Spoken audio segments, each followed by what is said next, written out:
Hello দোলা, কি ব্যাপার? তুই এখানে কি করিস? কিছু না। কিছু না মানে কি? হ্যাঁ, তুই এই রুমে কেন আসলি? এমনি। আচ্ছা, আর আসবেন। এই যে তোর ভাইটা মানে কি যে করলো, হ্যাঁ, নিজের বোনটারে বাসার মধ্যে নিয়ে আসছে, জামাইটারও তো খাইয়া ফুসছিস, এখন কি করছিস? এই সংসারে এসে ভাইয়েরটা খাইতেছিস, তাই না? হ্যাঁ, তোরে জাস্ট অসহ্য লাগে, জানিস আমি সহ্য করতে পারি না, কিন্তু কিছুই বলতে পারি না তোর ভাইয়ের জন্য, কারণ তোর ভাইয়ের তো আদরের বোন, আর সে আদরের বোনের জামাই মারা গেছে, এখন তো আমার বোনটা একদম একা হয়ে গেছে, তাই বোনটাকে এখানে নিয়ে আসছে। আমার এখন জীবনটা শেষ হয়ে গেল। কি ভাবছে? হ্যাঁ, ওর বোনকে আমি সেবা যত্ন করবো, তুলুমুলু করবো? একদমই না।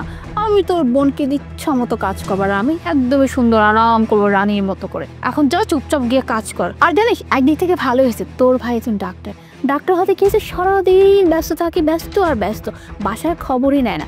আর এই ফাঁকে আমি তোকে দিয়ে সব কাজগুলো করে, তা না হলে আমি তোকে দিয়ে কাজই করতে পারতাম না, উল্টা তোর সেবা যত্ন আমার করতে হইতো। যাই হোক, এই রান্নাঘরে যে রাতে যে থালা বাসনগুলো ছিল, ওগুলো কি ধুইছিস তো ঠিক মতো? থালা বাসন মাজতে যাইতেছিলাম। আচ্ছা ঠিক আছে, ওটা বাদ দিলাম। আর ওই যে ওয়াশরুমে আমার যে কতগুলো জামা কাপড় ভিজানো আছে, ওগুলো ধুইছিস? এমনি ধুইতেছি। ধুবি তো ঠিক আছে, কিন্তু মাথায় আছে তো ওয়াশিং মেশিনে হাতও দিবে না। ওয়াশিং মেশিন তোর জন্য না, সবগুলা কাপড় হাত দিয়ে কাচবি, হ্যাঁ, আর ভালো করে পানিটা ঝাড়াবি। একটু যদি পানি আমি পাইছি তাহলে তোর অবস্থা খারাপ হয়ে যাবে।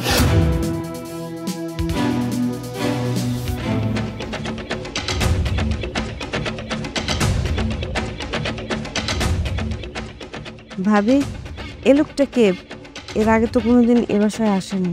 এইটাকে সেটা তো তোর জানতে হবে না, তোকে যে কাজগুলো করতে বলছে সেই কাজগুলো দিয়ে চুপচাপ গিয়ে কর। আর হ্যাঁ, একটা কথা, আধা ঘন্টার মধ্যে এই দরজার সামনে আসবি না, যাওয়ার সময় গেটটা বন্ধ করে যাবি, যা। আরে বাবু, ওর সঙ্গে কেন বকাবকি করতেছো? ওর সঙ্গে বকাবকি করে লাভ আছে? কোনো লাভ নাই। আর বলো না, ওর জন্য আমার জীবনটা শেষ হয়ে গেছে। মানে জামাইটাকে তো খাইছে, এখন আসছে এই সংসারে, ভাবছে কি, হ্যাঁ, ওর ভাই ওর বোনকে আমি সেবা যত্ন করবো, এই করবো সেই করবো। তুমি জানো না, এই বাসায় যত যা কাজ আছে সব ওর বোনকে দিয়ে করে। আমি তোমার সাথে কিছু করি না, আমাদের সারাদিনই শুধু ঘুমাই, খাই, দাই, টিভি দেখি, আর তোমাকে নিয়ে এসে রোম্যান্স করি। আচ্ছা বাবু, এসব বাদ দাও না। আমি আসলাম কোথায় একটু ভালোবাসার কথা বলবো, আর কি বকবক করতেছো? আমার কিন্তু না মুডটাই নষ্ট হয়ে যাবে। ওকে বেবি, তোমার মুড নষ্ট হবে না, আমি আছি না, তোমার মুড নষ্ট হবে কি করে? আচ্ছা ঠিক আছে, চলো। তার মানে বাসায় না থাকলে আমার ফেস অফ করে না, এক্ষুনি বাসায় যেতে হবে। বাসায় গিয়ে হাতে হাতে সব কিছু ধরতে হবে।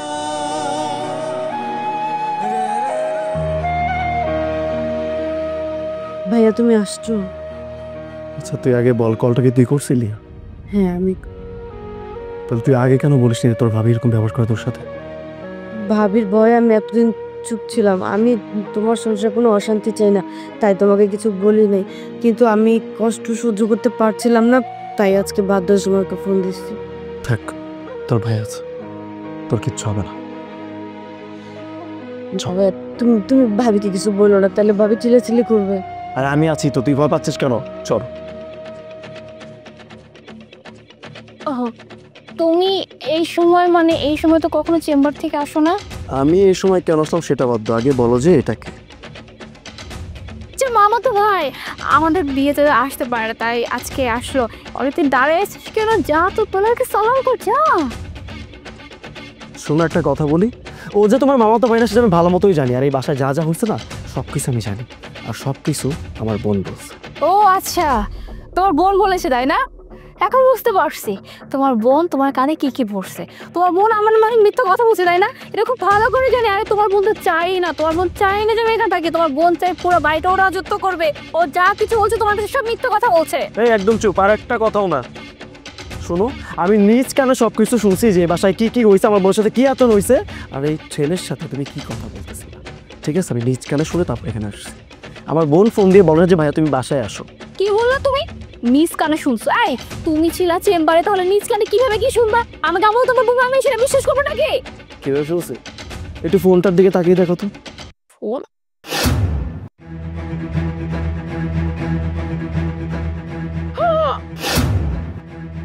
30 মিনিট যাবত কলে আছো তুমি? হ্যাঁ, এই 30 মিনিট যাবত আমি কলে ছিলাম, আর এই 30 মিনিটে আমার বাসায় যত কথা হয়েছে সব কিছু আমি শুনছি। আমার বোনের সাথে কি আচরণ তুমি করো তাই না? আজকে যদি কলে না থাকতাম আমি এটা জানতেও পারতাম না। আর এই ছেলের সাথে তুমি কি কি কথাবার্তা বলছো সেটাও আমি শুনছি। হ্যাঁ ভাবি, কলটা আমিই দিছি। মুন্না দেখো, যেটা হয়েছে হয়েছে, এটা সিরিয়াস একটা ব্যাপার। এই ব্যাপারটা নিয়ে এত কিছু আমরা না বলে মানে ব্যাপারটাকে বড় না করি, এটা সমাধান করে ফেলি। আর রইলো ব্যাপার ওর ব্যাপারটা, আমি ওকে ছেড়ে দেবো, আমি সব কিছু বলে দেবো। প্লিজ তুমি এই ব্যাপারটা নিয়ে বেশি সিরিয়াস কিছু করো না। সিরিয়াস? আর বাবা সিরিয়াস কেন হবো? যেখানে তোমার সাথে আজকের পর থেকে আমি সংসারই করবো না সেখানে আমি সিরিয়াস হওয়ার কি আছে? শোনো, তুমি যেটা করছো না, এরপর তোমার সাথে আর সংসার করা পসিবল আমার পক্ষে। বেটার হবে তুমি বাসা থেকে আজকে বের হয়ে যাও। প্লিজ প্লিজ তুমি আমাকে এই কথা বলো না, এই বাসা থেকে বের হয়ে যেতে বলো না। আমি তোমার বোনের কাছে ক্ষমা চাচ্ছি। বোন বোন তুমি আমাকে মাফ করে দাও বোন। আমি তোমাকে এই বাড়িতে আসার পর থেকে অনেক অত্যাচার করেছি, অনেক অনেক। আমি আমি আমি ভুল করেছি। প্লিজ প্লিজ তুমি আমাকে মাফ করে, তুমি মাফ না করে তোমার ভাই আমাকে সত্যি সত্যি বাড়ি থেকে বের করে দেবে। প্লিজ প্লিজ মুন্না আমাকে মাফ করে দাও। শোনো, আমি আর একটা কথাও বলতে চাচ্ছি না, তোমাকে বলতেছি সসম্মানে আমার বাসা থেকে বের হয়ে যাও। আমি আর তোমার সাথে সংসার করতে চাচ্ছি না। আর তুই আজকের পর থেকে তোকে যদি আমি এই এলাকার আশেপাশে দেখি, তোকে শুধু জেলের ভাত খাও। বেরো বাসা থেকে, বেরো।